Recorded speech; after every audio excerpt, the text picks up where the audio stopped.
நம்ம சேனலை சப்ஸ்கிரைப் பண்ணாதவங்க சப்ஸ்கிரைப் பண்ணுங்கள், பக்கத்தில் இருக்க பெல் ஐக்கானையும் ப்ரெஸ் பண்ணுங்கள். ஃப்ரெண்ட்ஸ் நம்ம மணப்பெண் சமையலில் நேற்று நூடுல்ஸ் வந்து எப்படி ரெடி பண்ணுறது சொல்லியிருந்தேன். இன்றைக்கி அதை வந்து எப்படி மசாலாவோடு சேர்த்து செய்யுதுன்னு பார்க்கலாம். கடாயை வச்சுட்டு 5 ஸ்பூன் அளவுக்கு எண்ணெய் காய வச்சுருக்கேன். 2 ஸ்பூன் அளவுக்கு நான் பூண்டு போட்டுட்ருக்கேன். பூண்டு நல்லா எண்ணெயில் வந்து நல்லா பொரியணும் ஃப்ரெண்ட்ஸ். லைட்டாக வதக்கி விட்டுக்கலாம். இப்போ நீட்டு வாக்கில் கட் பண்ணி வச்சுருக்க ஒரு பெரிய வெங்காயத்தை நான் போட்டுக்கிறேன். போட்டு இதையும் நல்லா வதக்கி விட்டுருக்கோங்க. 1 ஸ்பூன் அளவுக்கு இஞ்சி துருவலாக போடுங்க, அரைச்சி போடாதீங்க, டேஸ்ட் இருக்காது. ஒரு 5 பீன்ஸ் நல்லா பொடியை கட் பண்ணி வச்சுருக்கேன். ஒரே ஒரு கேரட்டை நான் நல்லா பொடியை நறுக்கி வச்சுருக்கேன். போட்டுட்டு இது எல்லாத்தையுமே வந்து நல்லா வதக்கி விட்டுடலாம்.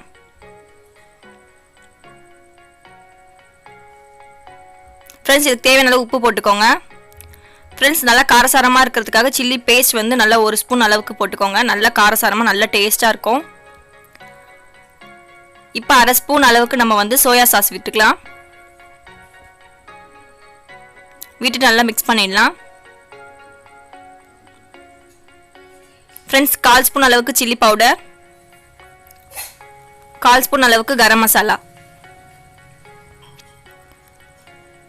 கொஞ்சமாக தண்ணி விட்டுக்கோங்க. நூடுல்ஸ் வந்து நீங்கள் நேற்று ரெடி பண்ணிவிட்டு இன்றைக்கி செய்கிறீங்கன்னா தண்ணி விட்டுக்கோங்க. அப்படி உடனே செஞ்சுட்டு உடனே ரெடி பண்ணுறீங்கன்னா நீங்கள் தண்ணி விட தேவையில்ல.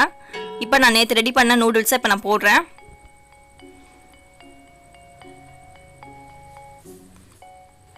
போட்டு நல்லா கலந்து விட்டுக்கிறேன். இப்போ நமக்கு நூடுல்ஸ் ரெடி ஆகிடுச்சு. அடுத்து நம்ம என்ன பண்ண போகிறோம்னாக்கா, தோசைக்கல் வச்சுக்கோங்க. தோசைக்கல்லில் ஒரு 2 ஸ்பூன் அளவுக்கு எண்ணெய் விட்டுக்கோங்க. ஒரு முட்டையை உடச்சி ஊற்றிக்கலாம். உடச்சி ஊற்றிட்டு நம்மளோட தோசை கரண்டியை வச்சு இந்த மாதிரி நல்லா வந்து பிளெண்ட் பண்ணுங்கள். பிளெண்ட் பண்ணிவிட்டு கொஞ்சமாக மஞ்சள் பொடி, உப்பு தேவையான அளவு போட்டுட்டு, பெப்பர் இருந்தால் அது ஒரு 1/2 ஸ்பூன் அளவுக்கு போட்டுக்கோங்க. போட்டுட்டு நல்லா பொடி மாஸ் பண்ணலாம். இப்போ தோசைக்கல்லில் நல்லா பொடி மாஸ் பண்ணலாம். இதை நல்லா பொடியாக வர வரைக்கும் நீங்கள் இதை வந்து நல்லா வந்து இந்த மாதிரி வந்து கொத்தி கொத்தி விடணும்.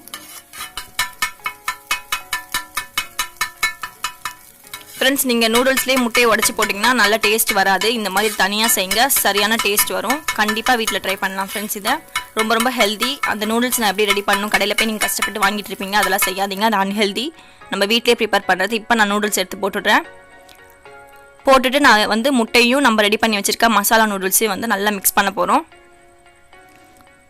கடையில் வாங்கி தராதிங்க, இதை நம்மளே வீட்டில் ப்ரிப்பேர் பண்ணலாம். எவ்வளோ வேணாலும் நீங்கள் ப்ரிப்பேர் பண்ணிக்கலாம், எத்தனை பேருக்கு வேணாலும் செய்யலாம். நான் ஒரு ஆளுக்கு ஏற்ற மாதிரி செய்கிறேன். கடையில் பாப்பாங்களுக்கு வாங்கி தராதிங்க. இது அப்படியே ஃபாஸ்ட் ஃபுட்டில் என்ன டேஸ்ட் இருக்குமோ அந்த டேஸ்ட் இதில் டிட்டோவாக இருக்கும். பட் இது வந்து ரொம்ப ரொம்ப ஹெல்தி. கொத்தமல்லி போட்டுக்கலாம், இல்லை ஸ்ப்ரிங் ஆனியன் கூட நீங்கள் யூஸ் பண்ணிக்கலாம். ஃப்ரெண்ட்ஸ் இப்போ நம்மளோட நூடுல்ஸ் ரெடி ஆகிடுச்சு. நல்லா சுட சுட நல்லா காரசாரமாக ரொம்ப ரிச்சாக செம்ம டேஸ்டியாக ஃபாஸ்ட் ஃபுட் டேஸ்ட்டில் செம்மையாக நமக்கு ரெடி ஆகிடுச்சு. எல்லாமே ஹெல்தி. நூடுல்ஸ் நம்ம கோதுமையில் நம்ம கண்பட செஞ்சு அதை நம்மளே வேக வச்சு நம்மளே மசாலாவும் சேர்த்து நம்ம வந்து செய்கிறோம். ஸோ செம்ம டேஸ்டியான நூடுல்ஸ் ஃப்ரெண்ட். கண்டிப்பாக வீட்டில் ட்ரை பண்ணுங்கள். இது வரைக்கும் சப்ஸ்கிரைப் பண்ணாதவங்க சப்ஸ்கிரைப் பண்ணுங்கள். பக்கத்தில் இருக்க பெல் ஐக்கானையும் ப்ரெஸ் பண்ணுங்கள். வீட்டில் ட்ரை பண்ணுங்கள். ஹெல்த்தியான ஃபுட்டாக சாப்பிடுங்க. Bye friends. நெக்ஸ்ட் வீடியோவில் கண்டிப்பாக பார்க்கலாம். பாய். உடம்ப பார்த்துக்கோங்க.